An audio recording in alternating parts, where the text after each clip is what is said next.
decisions, but because of other decisions made. Oh, wow, I didn't see you all up there.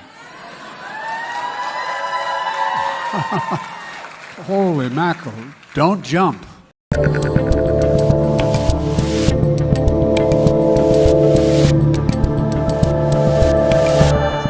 People, I'm Dave Rubin. It's March 21st, 2023. We're live streaming on Rumble, YouTube, and Locals. Share, subscribe, tap that notification bell if you have not. If you want to join us, as always, for the post-game show where you can correct me if I've made any factual errors, you can ask me questions, you can comment, you can say whatever you want, and you can live chat with all of our people during the show, rubinreport.locals.com.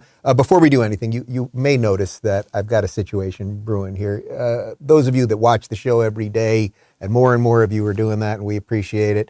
About 2 weeks ago, Justin, who's my oldest son, he's about 7 months, he's starting to crawl, he's grabbing everything, and he likes the beard, so I let him kind of just grab and do whatever he wants, and he's kind of poking me around. Anyway, these kids with the nails, they're like Freddy Krueger, these kids, unless you stay on it with the nails. And he slashed me in the eye about 2 weeks ago. And the thing is, when we do this show, I'm not big on makeup. This isn't a cable news channel over here, but we do a little powder, a little something just to make sure my face is on correctly. And I think we might have infected my eye a little bit with the powder. And something last night, I was itchy. It's also been very, very polleny here in the Miami area, South Florida right now, especially Southeast Florida. Like a lot of stuff is blooming and growing. So I've been a little snipply and whatever. I was itching my eye. So yeah, there's a situation going on. It is what it is. I didn't get punched. Nobody from the, DeSantis goons heard me say gay out on the street and whacked me. It was not that. I was abused by a 7-month-old. That's really the truth. That's where we're at. I'm going to the dermatologist today at 1:15 p.m. We thought maybe we'd delay the show today, and then we all had a meeting. And we said, no, Dave, you must get out there. The news is so important. People will accept it. They will accept that something ain't right with your eye. And then we realized I've got the trusty fake newsman glasses, which does that help or hurt? What do we think, guys? Does this help or hurt the situation? Am I calling attention to it? Or Connor likes them. Guys, wow, I'm getting nods from everybody's into it. Wow, everybody's kind of into it. But is it changing the... Look at that, Jesus. I was abused by a 7-month-old. What a world. Anyway, we'll see what we can do with these. But the point of the show today is that there is an awful lot of nonsense out there. There is an endless amount of nonsense. Oh, I do want to address one other thing. Yesterday, the show was very saucy. It was very salty, you might say. There was some language, some sexual references. A few people emailed me after and they said, Dave, love the show, love what you're doing. But, all this person on their knees, that person this, who has a penis, it's a bit much. So today I'm going to try to clean it up a little bit. I'm pretty sure all of those emails came from Daphne, actually. She just emailed me after the show and she's like, what the hell are you doing with your life, really? Anyway, today we're going to talk a little bit about Fauci. We're going to talk about the DC swamp. We're going to talk about this Trump situation. We're going to talk about the reaction that DeSantis got after jumping in the fray, and just how all of this is leading us to just more culture wars and all of the stuff, and how do we stay sane within that. And I have papers here to show you that I know what I'm doing. But before we do any of that, guys, I want to talk to you about balance of nature. I've got 2 jars right in front of me. Nothing is more fundamental than the fact that fruits and vegetables are good for you. But eating all the fruits and vegetables you need can be time-consuming and expensive, which is why I take Balance of Nature. It gives me a foundation of nutrition and the positive effects of a wide variety of fruits and vegetables in just a few seconds. See why hundreds of thousands of people take Balance of Nature every day. Get 35% off your preferred order when you use discount code Dave. That's 35% off your first preferred order when you use discount code Dave. And now back to me. I wonder if I rub the veggie one on my eye. Do you think that might solve some of my problems? We could try that after the show. We could ground. No, don't rub the veggie one on your eye, Connor says. Okay, won't do it. By the way, if you're in the Locals comments right now and you have any ideas, I also put a warm compress on it this morning. Then I took an ice cold teething toy and I did that. So we warm and cold, hot and cold, did a little bit of that. But if you have any other ideas before I get to the dermatologist, we are open and ready for business. Okay, so first off, before we do anything related to the Trump thing and this fiasco in New York and that whole nonsense, if you did not see these clips yesterday, this is really wild. PBS public broadcast station has released a new documentary about Anthony Fauci and the COVID response. Now, this is, of course, basically 3 years after 2 weeks to stop the spread and that nonsense. And it's incredible to me that they even released this thing. Fauci comes off looking so profoundly ridiculous and unfactual and nonsensical and several other adjectives I need not say, that I am amazed that this was allowed to be released. So here is the first part. We're going to show you a couple of clips of this thing. It's just absolutely incredible. Here is Fauci at the, this is right at the beginnings of COVID. He's in D.C. He goes to an economically depressed neighborhood in D.C. area. Most of the areas, except where the super elite live, are pretty economically depressed. He goes to D.C. with Muriel Bowser. She is the mayor of D.C. This is a woman who's defunded the police, done all of the horrible stuff, homelessness everywhere, the usual nonsense. And listen to this. Just watch the freaking thing.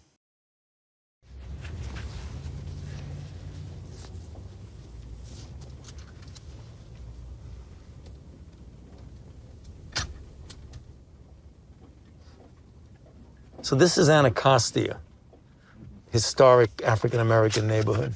In New York, they have neighborhoods. Here they have wards. So this is Ward 8. It's the typical social determinants of health, where they don't get good medical care, they have a high degree of HIV, high degree of COVID-19, the lowest level of vaccination. They're sort of the disenfranchised group that we got to reach out to. So the mayor is now with me, going to congratulate the people who are going to go out into the community to try and get people vaccinated. Hi, Madam Mayor. Nice to see you. A real pleasure. Thank you. Great to be. Oh, it's my pleasure. Good. Okay, we're going to show you more clips. This was the least ridiculous of all of them. But just even if you flash back to that, so he's wearing a mask in the car for the purposes of the doc. Then he meets up with the mayor in the economically depressed area. He also, the way he's driving around talking about the area, it's as if he's at like an African safari. Like, look at the animals over there and this over there. It's just awful. But then he walks up to the mayor with no mask on and shakes her hand. This is in the middle of social distancing and masking. It's just all utter nonsense. Anyway, then Fauci goes to the people. He starts knocking on doors to push people to get vaccinated. And I think he was frankly shocked that some of these people were not only pushing back, but knew what they were talking about. And we did catch Fauci in at least one lie here. Enjoy.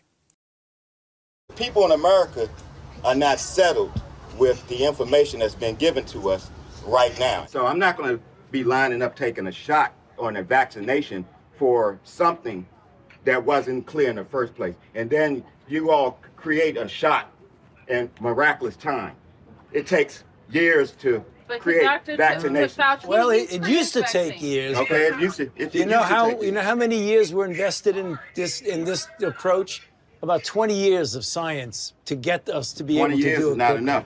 And 9 months is definitely not enough for nobody to be taking no vaccination that you all came up with. The only reason I'm talking to you right now, as close as we are, is that I've been vaccinated. Right. But if it allows thousands of people like you don't get vaccinated, you're going to let this virus continue to percolate in this country and in this world. Something like the common flu then, right? And not it's like much the more common serious than the flu. Well, the flu kills a lot of people annually too. You know how many people died of the flu the last year? I mean, not this year, virtually none, but the previous year, about 20 to 30,000. You know how many people have died from COVID-19 in the United States? 600,000 Americans.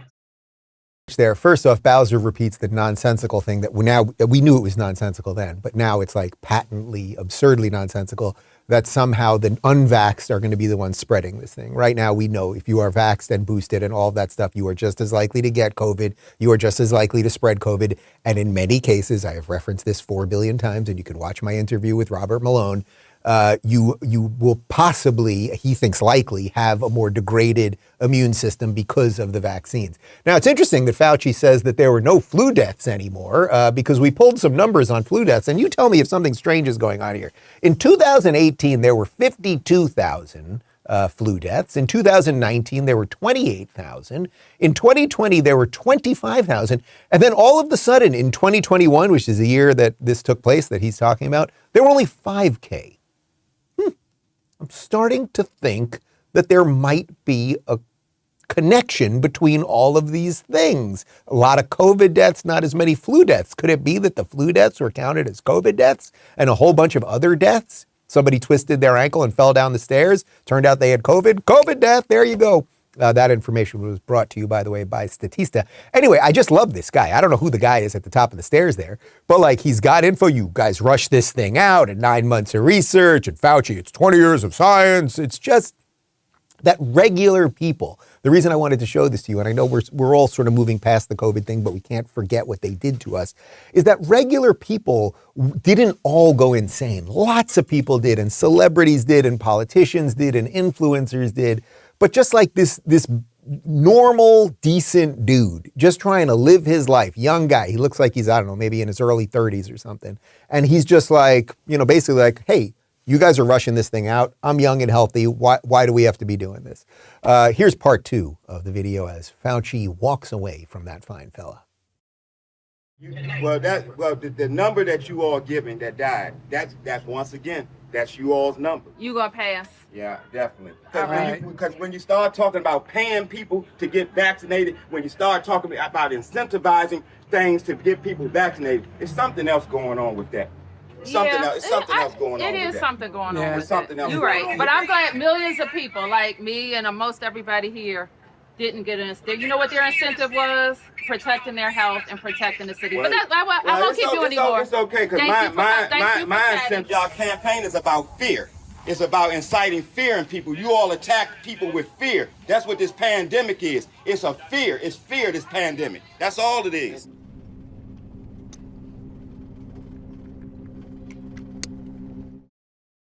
Fauci putting on the hand stuff because he just talked to a regular citizen. It's just so gross. And she's so condescending. So condescending. And that guy's right. I'd like to find that guy's name. Like I'd love to do something for that guy. What can we do to help that guy? If anyone can find me his name, it would be great to do something for him because he got it. It was about fear. You people push this through. She's lying, right? Like in her condescending tone, if you want to help other people and all that stuff. It's like, no, this is all just complete nonsense. But one more from this thing, because this is the one that really is just wild. When you now know in retrospect that for 3+ years, and we're basically 3 years now and like 4 days off, 2 weeks to stop the spread. That's when they did it. Which, by the way, yesterday was the 3-year anniversary of when we got Clyde, because Clyde, our dog, who you guys know, because we got Clyde. Our previous dog had just died, 16 years old, Emma. She lived a great life. We needed a little time between dogs. We were going to take a little bit of a break, and I was going to be going on a book tour for Don't Burn This Book, my first book, which obviously got canceled because of COVID. We weren't going to get a dog for a while, but then I saw this story about how in LA they were going to kill all these dogs, and I literally ran to the shelter. They would not even let me in. I basically had to push my way in, and I pretty much grabbed Clyde, and they had already signed the thing to put him down that day. And I grabbed him, and we saved him, and he's doing well. Just shows you how insane this whole, there's COVID out there. We should kill as many dogs as possible. It's all insane. But all right, here's one more on this one. And here is Fauci. Remember, this is 2+ years ago. Just everything he says here is complete nonsense. We now know this all to be complete nonsense. What are we going to do about those other states? Oh my God. They're going to keep the outbreak smoldering in the country.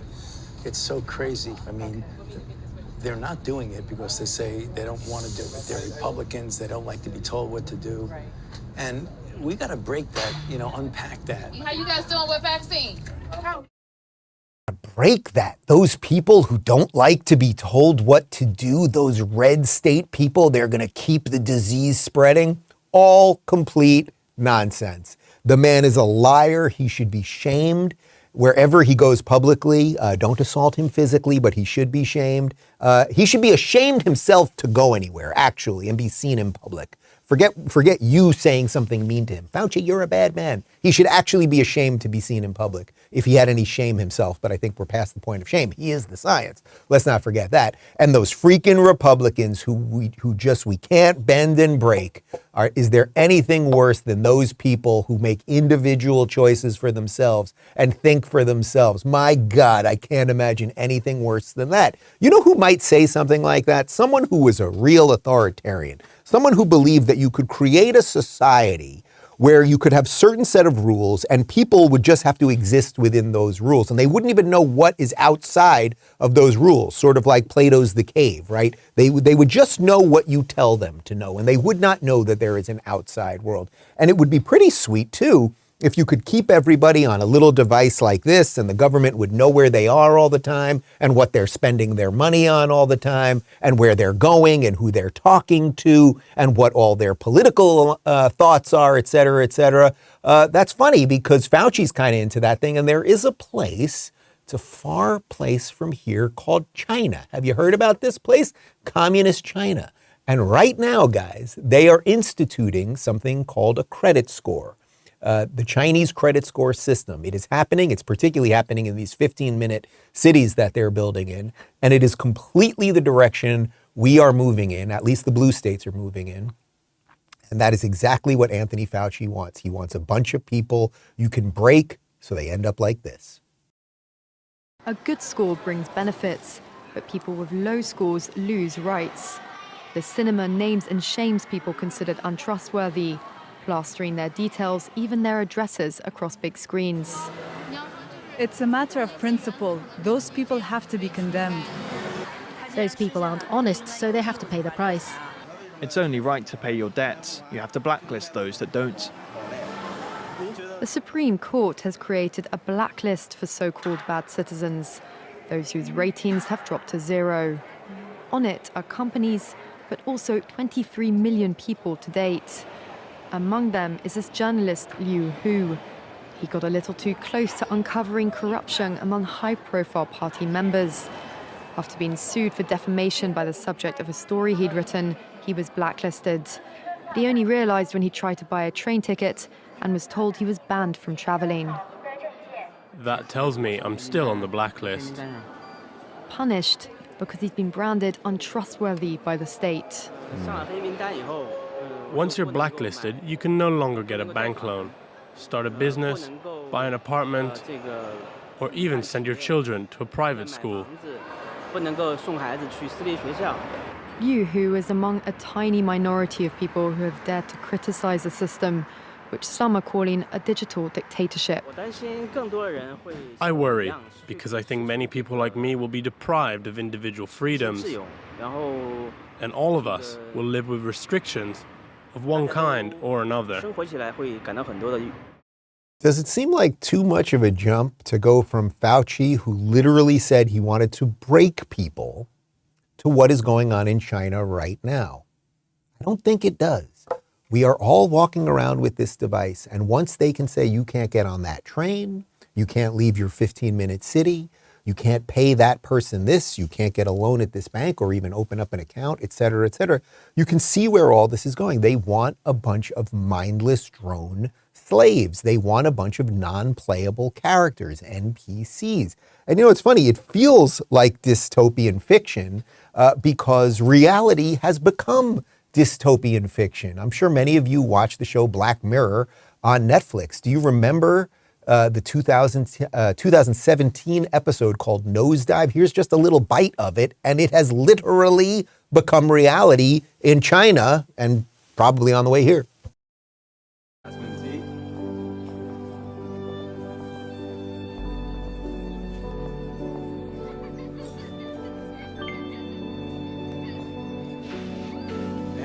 That's one brush sweep. You want a cookie with that? It's on the house. Sounds awesome.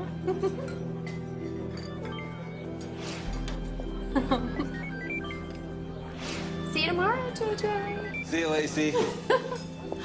Oh, saw your boy in the fire hat just now. So cute. Yeah, he's really something.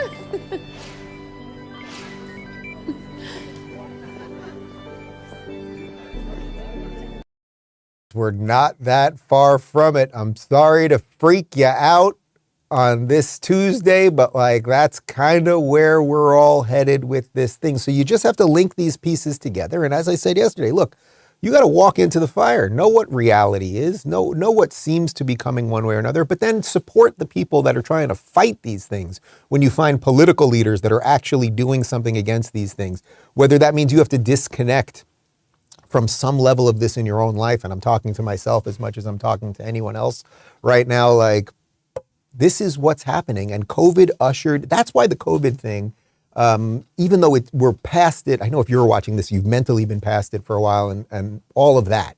And you probably fought way more than the average person did. And maybe they broke you to some extent, and maybe you got guilted into or forced into getting vaccinated, or you had your own reasons or whatever. But the reason it's worth showing these things still, the reason it's worth showing that guy standing on the top of the stairs, you know, basically mocking Fauci, and then Fauci walking away with his tail between his legs, is we have to remember there are other good people out there. Because otherwise, we will end up in a society where you will be walking around grading everybody and degrading everybody. And what do you do when 23 million people in a society can't bank, can't get jobs, can't participate in society the way other people can? What do you do with those people? Like, how far would it be before you're like, I guess we have to kill those people or put them into camps because they're a drain on society? First off, they're evil. That's why the system has kicked them out. And they're pretty evil. I mean, this is basically Squid Game. If you want to go to another Netflix show, like, how far are we from Squid Game? Or if you're a child of the 80s, how about Running Man with Arnold Schwarzenegger? Anyway, I'm freaking people out this morning, but at least we kept it relatively clean. And on that note, let's talk about Manscaped real quick. I've got some breaking news for you people. Manscaped now sells beard products. That's right, they are once again revolutionizing men's grooming with the brand new beard hedger. I mean, look at my beard right now. My eye may not be right, but the beard is looking pretty solid. From a beard trim to a fresh shave, the technology behind the Beard Hedger Pro Kit allows you to shape your signature beard look.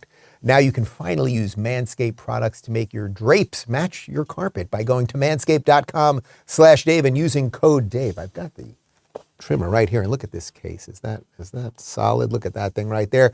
Manscaped.com/Dave, and you'll get 20% off and free shipping. It's time to tame your mane. No one likes a weird beard, so say goodbye to all your stubble trouble with Manscaped's Pro Beard Kit.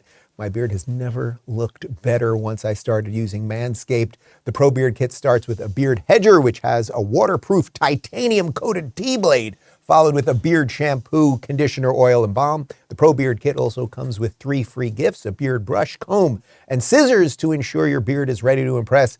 Get 20% off and free shipping with code Dave at manscaped.com. That's 20% off with free shipping at manscaped.com, and use code Dave. And now back to me. All right, so as long as we're talking about China here and the social credit system that in some ways is already being put into the United States. I mean, we already know that some people can't get bank accounts, that some people can't get on social media sites. Some of that has been walked back a little bit with Elon Musk, but we already have some version of it, who we associate, why we associate with certain people or don't. So let's move on to bigger issues with China, because another thing that's happening right now is there seems to be a worldwide realignment of geopolitics. And China and Russia, who are, I guess you would say, not great countries when it comes to human rights and democratic values and individual rights and human expression, they're kind of getting in bed together. And it's partly because of what we've done here related to Ukraine and energy and a bunch more. So President Xi of China met with Vladimir Putin. Putin hasn't been seen much lately, but they met.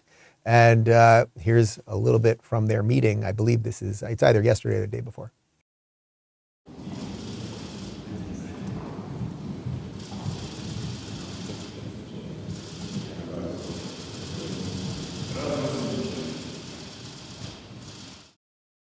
You a bit of their talk in just a second, but what's interesting about this is China and Russia, they're geopolitical foes of ours, right? It doesn't mean you have to want to be at war with either one of them, but the fact is the ethos of these countries, particularly I would say China, is completely anti-American. Their entire system is anti-American. They love communist control and collectivism. It is the reverse of everything America is supposed to be about, the beacon that we are of freedom to the world. They are the reverse of that.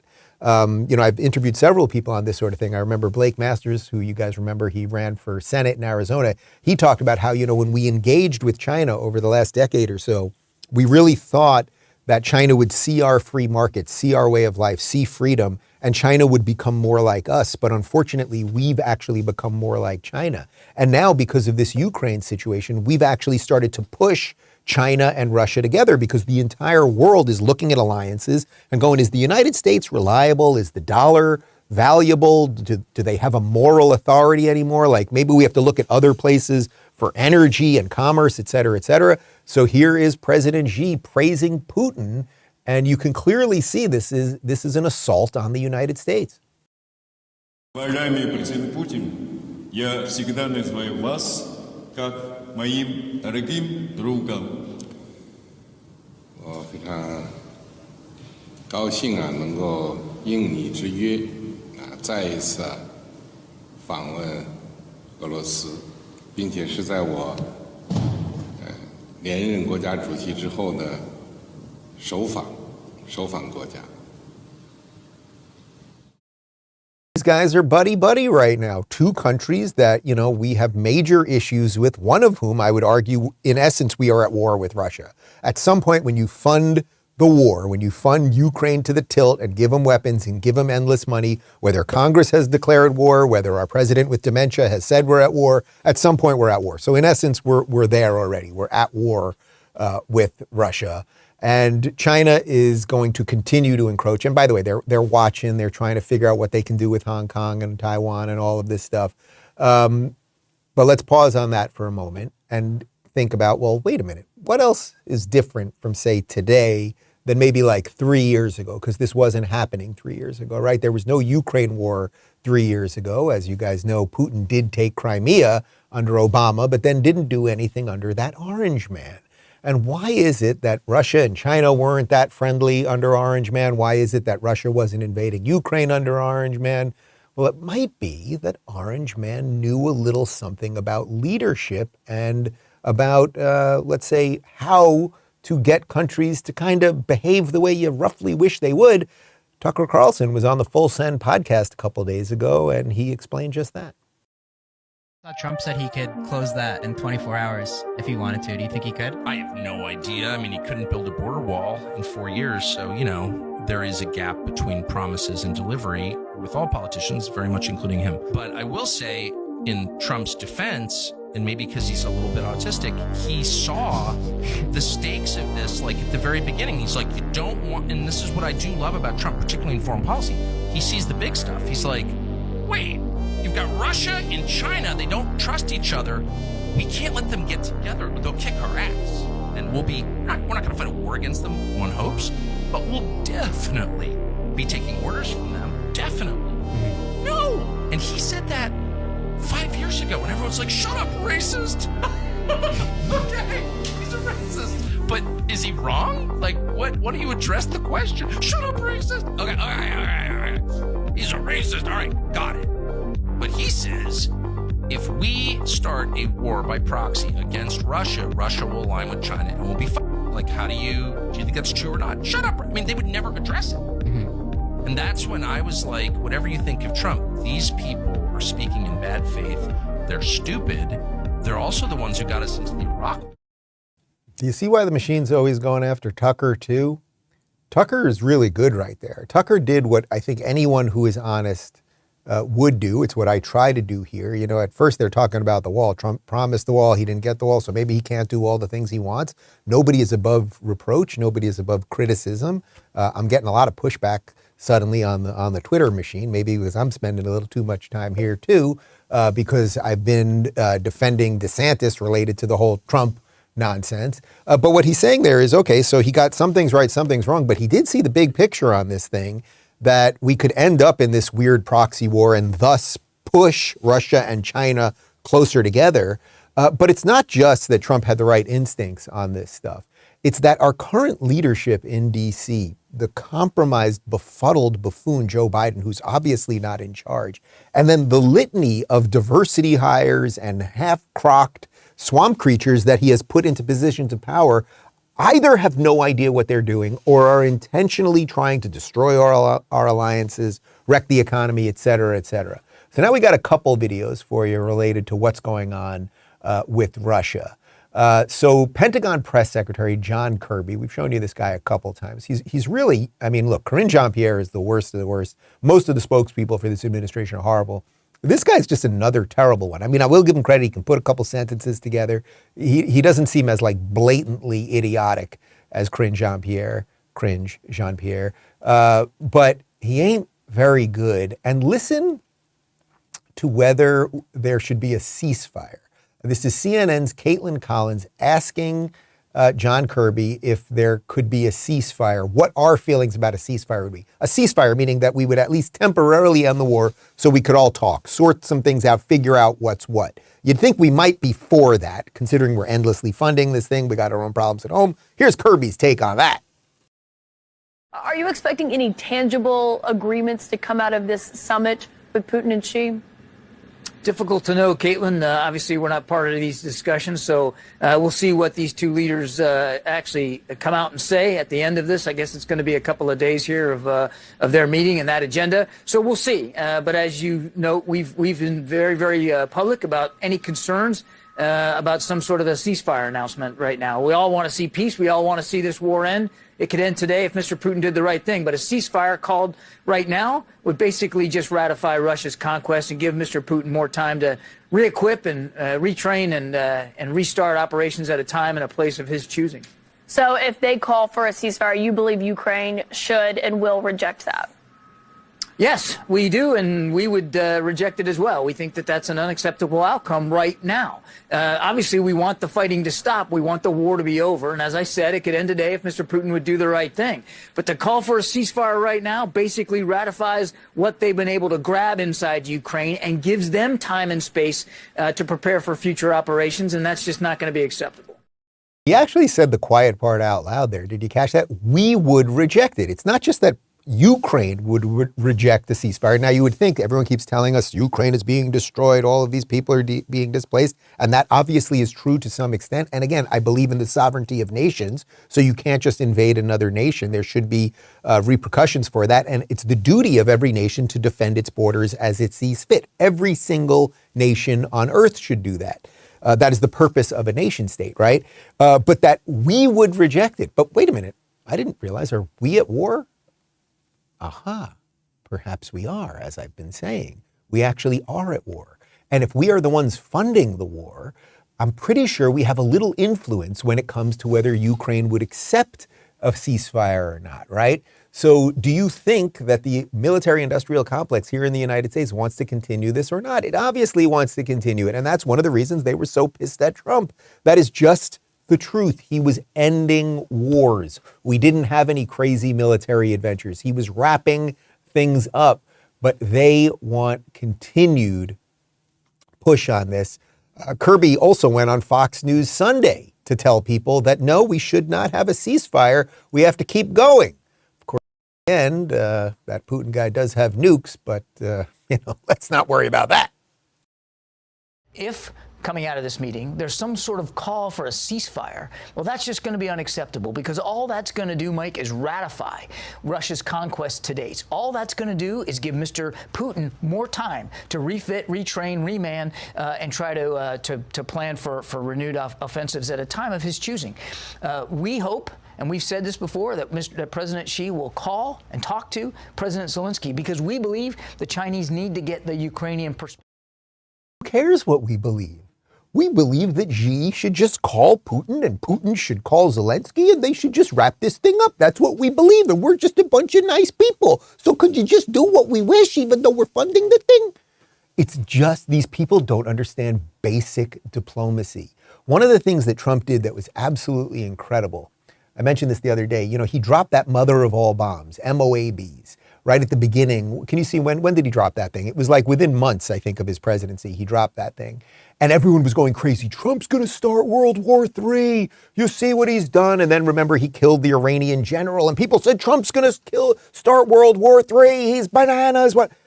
And none of that happened because what he did was he said, we're a little erratic. I'm a little nuts. We drop big bombs occasionally. And what that does is it makes the enemy or the opposition go, boy, we don't know what this guy's going to do. He dropped that mother of all bombs on April 14th, 2017, so pretty early on in his presidency. And then nobody messed with us. But now it's become very obvious that Xi and Putin feel like, Biden, the United States, what are they going to do? They're going to give the Ukrainians, oh no, they've got 3 more tanks. What are we going to do? They don't fear the United States. And you get peace through a certain degree of fear, right? Speak softly and carry a big stick. Somebody said that. That was not a sexual joke, Daphne. That was just a foreign policy statement. Here's Peter Doocy from Fox asking Kirby once again, here's Kirby again, if Putin and Xi fear Joe Biden. These two leaders, though, do you think that Putin and Xi fear President Biden?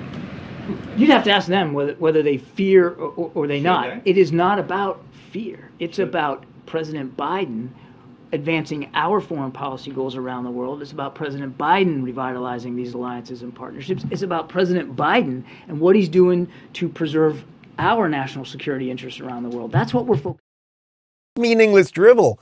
If they fear you, they might actually do some of the things you want. It's not about fear. It's about President Biden making sure he can put his shoes on, which I'm pretty sure he can't even do that. It just endlessly, that's what I'm trying to show you guys, at every level of this government, whether I'm showing you things from Karine Jean-Pierre, or we're showing you Janet Yellen, or we're showing you John Kirby, or we're showing you Mayorkas at the border, every single one of these people is unqualified to do their job. So we'll get into the 2024 thing in a second, but whether you like Trump or you like DeSantis or you like Nikki Haley or Vivek, you must vote for these people. You must support these people. We have to remove this administration that is actively destroying our country basically at every possible turn. Doocy continued here. He asked Kirby again about Putin and Xi, and do they even care about what Biden thinks? Since he's been president, he has talked tough. He tried to pressure Putin and Xi to act right or risk their standing on the world stage. Does he see now that they don't care? I think if you ask a lot of Russians, they certainly care. I mean, their economy is barely being propped up by some pretty radical measures by Mr. Putin. Their military has been roundly embarrassed inside Ukraine, and they continue to lose ground there. The Russian economy is barely being propped up by radical measures. How's our economy doing? We're printing money like drunken sailors. Do drunken sailors print money? I don't know what they do, those drunken sailors. I guess they bury treasure, and then they lose the treasure, and then they get scurvy, and the whole situation.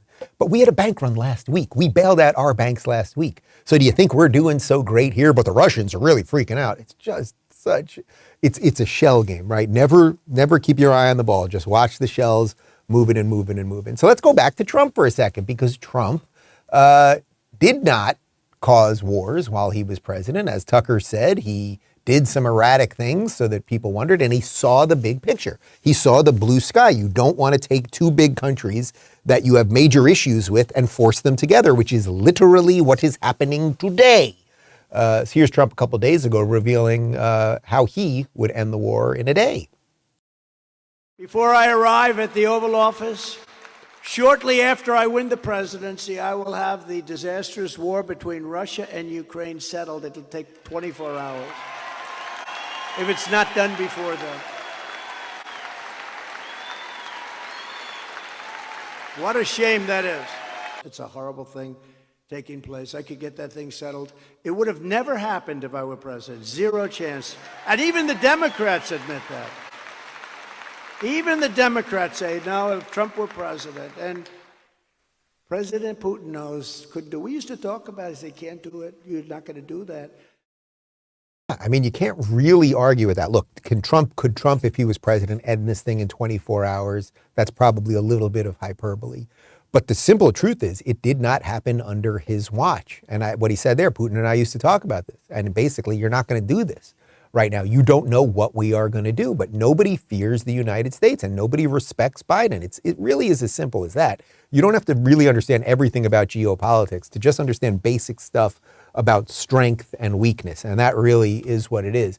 But the system does not like Donald Trump, obviously. There is this nonsense. You know, supposedly today was the day he was going to be arrested by this New York City DA, this Soros-funded DA, Alvin Bragg. You know, even on Friday when this thing broke, we had a couple people over for dinner, and I was telling everyone, like, I don't think he's getting arrested on Tuesday. That's why I also didn't think that DeSantis nor anyone else had to immediately rush to his defense, because it sort of felt like he was just putting a trial balloon out there. Like, I'm just going to say this crazy thing, and let's see how everyone reacts. And of course, everyone fell for the bait, and everyone's fighting. You didn't say this then, and Trump did this, and blah, blah, blah. Everyone's fighting about everything. But the point is, they are obviously, Alvin Bragg, New York City DA, the machine around him, the DNC, they are obviously trying to do everything.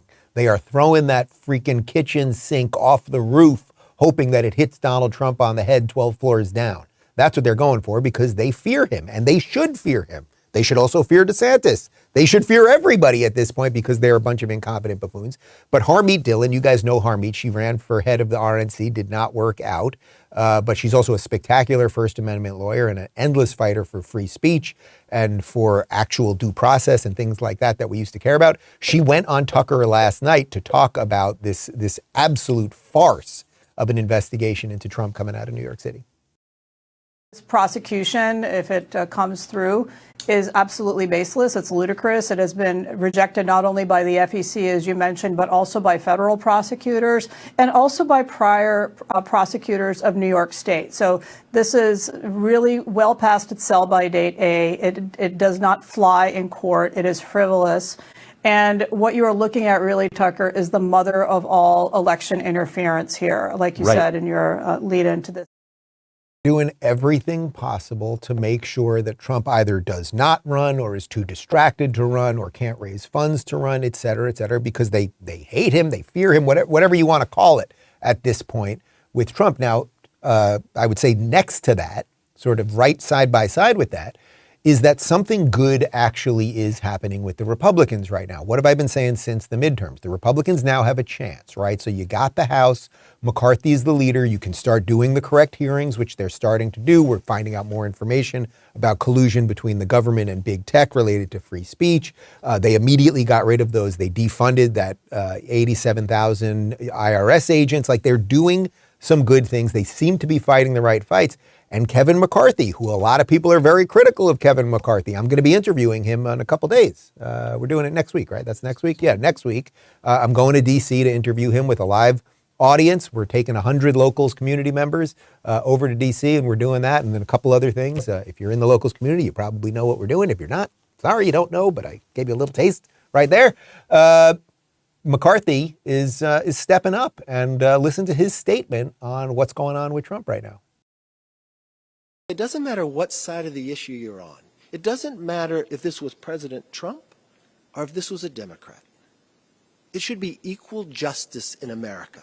And stop going after people because you have political differences. I don't think people should protest this, no. And I think President Trump, if you talk to him, he doesn't believe that either. I mean, I think the thing that you may misinterpret when President Trump talks, when someone says that they can protest, he would probably be referring to my tweet, educate people about what's going on. He's not talking in a harmful way, and nobody should. Nobody should harm one another.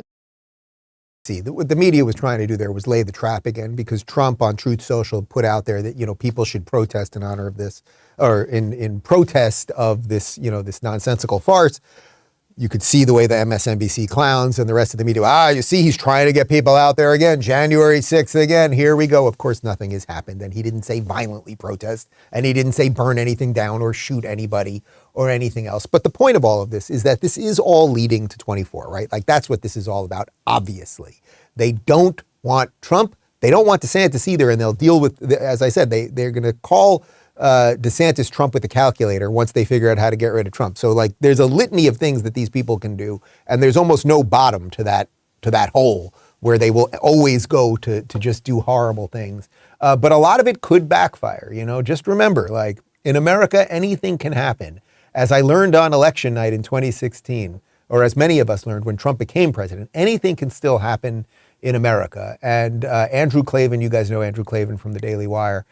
He was the one that really sort of got that going in my mind that night, because on that night, election night, although Hillary didn't concede till the next day, if you remember, what he said was, look, it looks like the thing that everyone said couldn't happen just happened. That's a beautiful thing in America. So even though it feels like all the screws are being turned against us right now, and we can talk about Chinese social credit system, and we can see this alliance between China and Russia and the nonsense of ESG and all of the woke stuff. So it feels like there's this, like the walls are closing in on us, right? They're always telling us the walls are closing in on Trump, but it feels like they're closing in on us. There's always a chance.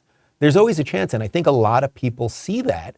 Elon Musk, responding to Viva Frey, you guys know Viva Frey, we've had him on the show a bunch of times. Viva tweeted out, if this happens, it will be the beginning of Trump's reelection, and he's referring to this prosecution, and if they were to actually arrest and fingerprint Trump and all that. Elon responded and said, if this happens, Trump will be reelected in a landslide victory. Okay, so Elon Musk gets it. This is what these weirdos do. They butterfly effect this entire thing, right? Like, they make these things bigger. It's just like, let Trump run and let the Republicans decide. Is this the future of the Republican Party? Is DeSantis the future? Whatever it might be. But instead, they just want to pile on an endless, the vindictiveness and the endlessness. It just does not stop. But what I'm very happy about, all of this being said, is there is going to be a wide swath of Republicans who are going to be pretty decent. You may not like this one because of foreign policy. You may not like that one because they didn't say what you wanted to say the day they said it. And you may have loyalty to this guy or whatever else it is. But right now, Trump, DeSantis, again, we don't even know if DeSantis is running, but the point is Trump, DeSantis, Vivek, Nikki Haley. It sounds like Pompeo is going to get in. Tim Scott might get in. Like, this is a much better cast of characters than the Democrats put up last time. And they're going to have to battle out. It's going to get nasty. Some of you will probably turn on me. I'll turn on you. We'll see what happens here. People will take out my other eye. It's going to be a bloodbath. But the point is, there are good people involved, whether you agree with them 100%. And one of the things that I am going to try to do is interview every single candidate that announces. Now, it's obviously going to be a bunch of Republicans, but if some Democrats get involved too, to primary Biden, I'll try to interview them as well. And I want to do these all absolutely in person, not on the phone, not in Skype. We will go to people. They can come to us, whatever it is. So we've been reaching out to all the campaigns. The first person that we sat down with was Nikki Haley just a couple days ago, and here she is talking about her campaign. You know, I mean, look, I'm a decisive person. Yeah. I didn't need to wait. I didn't need to wait to see who else was going to get in. I didn't need to wait or worry about anything else. I think if you're going to do this, you have to do it because you know this is what you want and you know this is what you think you can do for the country. And so we were ready. And, you know, it's been a month and it's been a whirlwind, but we're working and all is good. Right. There's going to be a bunch of decent candidates, people who know what time it is, people who know how to tie their shoes, and people who have done good things in the past. Nikki ran a really successful run as governor of South Carolina. She was extremely good as Trump's U.S. ambassador to the UN. And hopefully we just get more and more of these people. Actually, tomorrow, I think I'm going to be the first guest on Vivek Ramaswamy's new podcast. And he called me yesterday and he said, let's just talk about stuff we agree on, stuff we disagree on. He said, go as hard on me as you want and let's see what happens. So the more of that, the better. We're not fighting the best of the best, guys. That really is the truth. And once again, I was not punched by a DeSantis goon on the street for saying gay. I have some sort of mild infection in my left eye, and we're going to deal with it at 1:15 at the local dermatologist. And speaking of local, if you want to join us in about 36 seconds at rubinreport.locals.com, we have an iOS and Android app. You can chat with me live. Let's do it. By the way, that interview with Nikki Haley, part 1 is up on YouTube and Rumble right now. The full thing is up already at Locals. We leave you with Kamala Harris and March Madness. Listen to this wizard, and I'll see everybody else in just a moment. Thanks, guys. You guys are so good. You played hard. You played to the very last second. You made all us Bison so proud. You showed the world who Bison are. You know, I was at Howard back in the day where we were just happy that there was a game, much less getting to this place, right? And I see Bison literally all over the world, and we've been talking about you, this team. You make us so proud. So I know you may not be feeling great right now, okay? But know who you are. You are excellence.